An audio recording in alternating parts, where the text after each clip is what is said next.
வணக்கம். நான் உங்க சௌமியா உலகம் இந்திரா பேசுறேன். எப்படி இருக்கீங்க எல்லாரும்? நல்லா இருக்கீங்களா? சாப்பிட்டாச்சா? இன்னைக்கு கணவன் மனைவி ஒற்றுமை, அந்யோன்யம் ஒரு சின்ன ஸ்டோரி பார்க்கலாம். ஸ்டோரி சொல்றேன். ஒருத்தர் சின்ன வயசுல இருந்து நல்லா படிச்சுட்டு இருந்தவர். அவருக்கு ஆம்பிஷன் கேட்டா அவங்க அப்பா கடை வச்சிருக்காரு, மளிகை கடை. அந்த மாதிரி அப்பா கூடவே நான் போய் அப்பா மாதிரி வேலை மளிகை கடை வச்சு தான் நான் என்னுடைய ஆம்பிஷன் அதுதான் அப்படின்னு சொல்லிட்டு படித்தார். படித்து முடித்தார். டிகிரி முடித்தார். டிகிரி முடிச்சிட்டோம் மளிகை கடைக்கு தான் இவர் போனார் வேலைக்குன்னு போல் அப்பா கூட ஹெல்ப் பண்ண போனார். கொஞ்ச நாள் அப்பா கூட இருந்து ஹெல்ப் பண்ணி எல்லாம் வரவு செலவு இந்த மாதிரி எல்லாம் பார்த்து கற்றுக்கிட்டாரு. அதுக்கப்புறமா இவரே கடையை எடுத்து ரன் பண்ண ஆரம்பித்தார். ஒரு காலகட்டத்துக்கு அப்புறம் அவருக்கு ஒரு கல்யாணம் பண்ணாங்க. கல்யாணம் பண்ணி அப்படி ஒரு ஒத்துமையாக இருப்பாங்க கணவன் மனைவினா. அந்த மாதிரி இவருக்கு என்ன பிடிக்கும் பிடிக்காது அப்படின்னு சொல்லிட்டு கணவர் தான் தன் உலகமாகவே இருந்தார். இவர் அவங்க மனைவி கணவர் தான் தன் உலகமாக இருந்தாங்க. எவ்வளோ அவங்களுக்கு என்னென்ன வேணும், அவர் என்ன சாப்பிடுவாருன்னு டைமுக்கு சாப்பாடு கொடுக்கறது, என்ன பண்ணணும் அப்படின்னு சொல்லிட்டு பார்த்து பார்த்து ஒன்று பார்த்து பார்த்து செய்வாங்க. அதே மாதிரி இவரும் மனைவியை விட்டு கொடுக்க மாட்டார். நல்லா மனைவிக்கு என்ன வேணும்னுட்டு நல்லா வச்சு நல்லா பார்த்துக்கிட்டாரு. மனைவிக்கு என்னென்ன தேவைன்றத கரெக்டாக பார்த்து எல்லாம் செஞ்சுட்டு இருந்தார். ஒரு காலகட்டத்துக்கு அப்புறமா இவங்களுக்கு குழந்தைன்றது இல்லை, குழந்தை இல்லாமல் இருந்தது. அப்போது குழந்தை இல்லையே அப்படின்னு சொல்லிட்டு மருத்துவமனைக்கு போகலாம் அப்படின்னு மனைவி சொன்னாங்க. மனைவி மருத்துவமனைக்கு போகலான்னு சொல்லும் போது இவருக்கு மருத்துவமனைக்கு போகிற என்னதான் படித்து டிகிரி எடுத்து இருந்தாலும் மருத்துவமனைனா இவருக்கு கொஞ்சம் பயம், அலர்ஜி. அந்த பக்கம் மட்டும் போவே மாட்டேன் அப்படின்னு சொல்லிட்டாரு, மருத்துவமனைக்கு மட்டும். அப்புறம் இவங்க விட்டுருவாங்களா? இவங்க விடலை. வந்தே தான் ஆகணும், போயே தான் நம்ம போகணும் அப்படின்னு சொல்லி வலுக்கட்டாயமாக ஒரு நாள் அப்படி இப்படின்னு ஒரு வாக்குவாதத்துக்கு பிறகு 2 பேரும் மருத்துவமனைக்கு போனாங்க.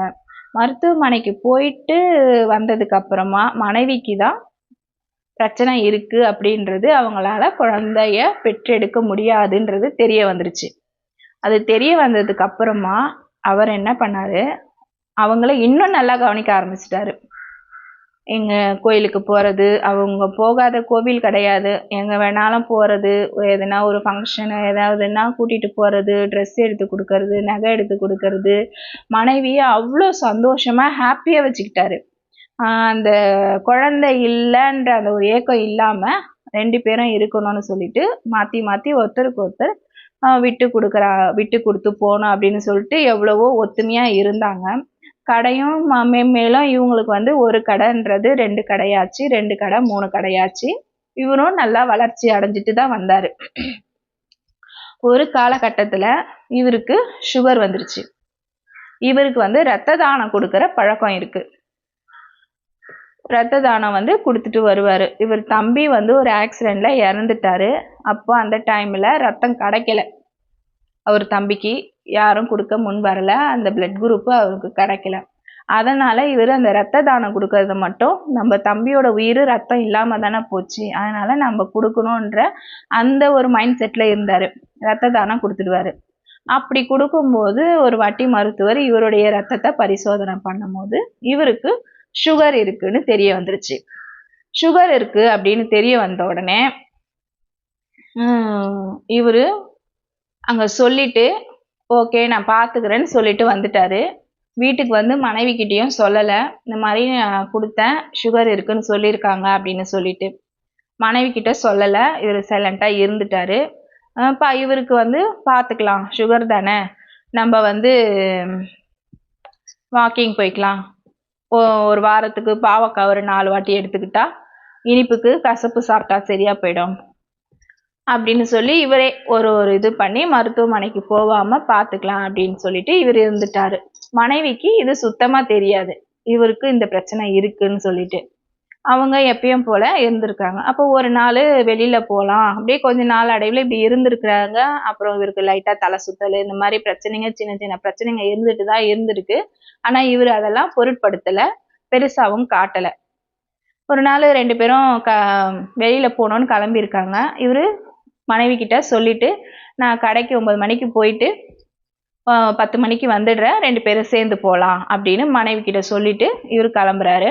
இவர் கிளம்புன ஒரு அரை மணி நேரத்துல கடையில இருந்து ஒரு ஃபோன் வருது. இந்த மாதிரி அக்கா அண்ணாச்சி வந்து மயங்கி கீழே விழுந்துட்டாரு, வாங்க அப்படின்னோடனே இவங்க ஓடி போய் பார்த்து நம்ம ஆம்புலன்ஸ் வர சொல்லி மருத்துவமனையில இவரை அப்போ அங்க போகும்போது போய் செக் பண்ணா சுகர் ரொம்ப ஹையா இருக்கு, இவர் கோமா ஸ்டேஜுக்கு போயிட்டாரு, ஏன் நீங்க கவனிக்கலையா அப்படின்னு சொல்லி மனைவிக்கு ஒரு ஷாக்கு. இவருக்கு சுகர் இருக்கா, எனக்கு தெரியாதே, எனக்கு தெரியாம போச்சே, இல்லையே என்கிட்ட எதுவும் இவர் சொல்லலையே அப்படின்னு சொல்லி இவங்களுக்கு அதிர்ச்சி. சொல்லலையே அவரு அப்படின்னு, எப்படி ஒரே வீட்டுல இருக்கிறீங்க, எப்படி இவருக்கு சுகர் இருக்குன்றது உங்களுக்கு எப்படி தெரியாம போச்சுன்னு மருத்துவர் கேட்கிறாரு. அறிகுறிகள் காமிச்சிருக்குமே, 1-2 அறிகுறிகள் காமிச்சிருக்குமே, தலை சுத்தல் வந்திருக்கும், உடம்பு இழைச்சிருக்கும், யூரின் போயிரு, அடிக்கடி யூரின் வந்திருக்கும், இதெல்லாம் அவர் உங்ககிட்ட சொல்லலையா? இல்லையே, என்கிட்ட எதுவுமே அவர் சொல்லிக்கவும் இல்லை, அவர் காமிச்சிக்கவும் இல்லையே அப்படின்னு சொல்லிட்டாங்க. சொல்லி இவங்களுக்குள்ளேயே இவங்க ஏன் இவர் இப்படி ஏன் என்கிட்ட சொல்லாம மறைச்சிட்டாருன்னு இவங்களுக்குள்ளேயே இவங்க கேள்வி. ஒரு 3 நாள் கோமால இருந்தாரு, அப்புறம் இறந்துட்டாரு. ஒரு மிகப்பெரிய இழப்பு அவங்களுக்கு. இவங்க கணவர் தான் எல்லாமேன்னு இருந்தாங்க. தாங்கிட்ட அவங்க அழறத விட அவங்களுக்கு கோவம் எதுல வருதுன்னா, நம்ம கிட்ட இவருக்கு இந்த சுகர் இருக்குன்ற விஷயத்த சொல்லலையே, சொல்லி இருந்தா ஹாஸ்பிட்டல் நான் கூட்டிட்டு போய் இவரை சரி பண்ணியிருப்பனே, இப்போ 3 கடை இருக்கு, இவ்வளோ பெரிய வீடு இருக்கு, இதெல்லாம் வச்சுட்டு நான் என்ன பண்ண போறேன் இவரு இல்லாம அப்படின்னு வரவங்க கிட்ட எல்லார்கிட்டயும் நாங்க அந்யோன்யமா இருந்தோம், பாசமா இருந்தோம் அப்படின்னா என்ன அந்யோன்யம்? ஒட்டிக்கிட்டு உரசிக்கிட்டு இருக்கிறது தான் அந்யோன்யமா? என்கிட்ட இவரு கடைசி வரைக்கும் சொல்லவே இல்லையே, நான் மனசு வருத்தப்படுவேன்னு சொல்லிட்டு இவர் என்ன என்கிட்ட மறைச்சிட்டாரே, இப்ப இப்படி ஒரேடியா விட்டுட்டு போயிட்டாரே, இப்ப நானும் மனசு வருத்த தானே படுறேன், இப்ப இவர் இல்லாம நான் என்ன பண்ண போறேன்னு சொல்லி அவங்களுடைய புலம்பல் அதிகமாயிடுச்சு. ஆனா இந்த கதையில இருந்து என்ன தெரிஞ்சுக்கிறோம் அப்படின்னா, நம்ம வந்து நம்ம உடம்ப பார்த்துக்கணும், ஹாஸ்பிட்டல் போகாம இருக்கக்கூடாது. கணவன் கிட்ட மனைவியும், மனைவி கிட்ட கணவனும் நம்ம உடம்புல என்ன பிரச்சனை இருக்கு அப்படின்றத சொல்லி 2 பேருமே தெரிஞ்சுக்குங்க. அப்பதான் ஒருத்தருக்கு ஒருத்தர் என்ன பண்ணலாம் அப்படின்ற ஒரு ஹாஸ்பிட்டல் போயிட்டு ஒரு மருந்து எடுக்கணுமா, மாத்திரை எடுக்கணுமா அப்படின்றது தெரிய வரும்.